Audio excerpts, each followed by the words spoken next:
Ingħata bidu għal votazzjoni tal-Kunsill Ġenerali li se twassal biex il-Kunsillieri tal-Partit Nazzjonalista jażlu rappreżentanti fl-Eżekuttiv tal-Partit Nazzjonalista, elezzjoni li għaliha hemm total ta' 25 nominazzjoni għal 18 il-post fil-Kumitat Eżekuttiv.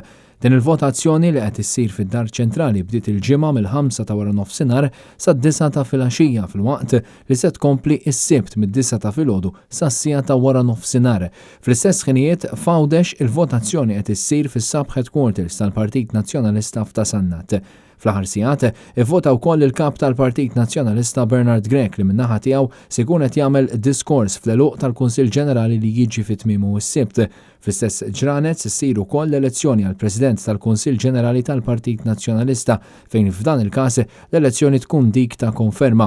Mark Anthony Sammut mistenni jinħatar President tal-Kunsill Ġenerali e kif kien l-uniku persuna li tefaq ismu sabiex tintela din il-kariga li qabel kienet f'data f'idejn Ċensu Galja.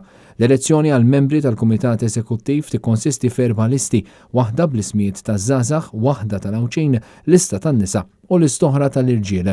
Skont l-istatut tal-Partit Nazzjonalista jridu jiġu eletti 4 żgħażagħ, 2 Awċin, 6 nisa u 6 irġiel. Il-Kunsill Ġenerali tal-Partit Nazzjonalista bit-tema Nemmnu fik fiduċja f'Malta beda s-Sibt filgħaxija f'Għawdex u kompla f'nofs il-ġimgħa fil-Qrendi l-għeluq se jsir fil-Belt Valletta. Dan il-Kunsill Ġenerali huwa wkoll eżerċizzju li jagħti ħarsa lejn il-ħidma politika li saret matul is-sena li għaddiet u fl-istess waqt iħares il-qudiem għal ġejjieni b'viżjoni għall-aqwa interess tal-Maltin u l-Awċin kollha.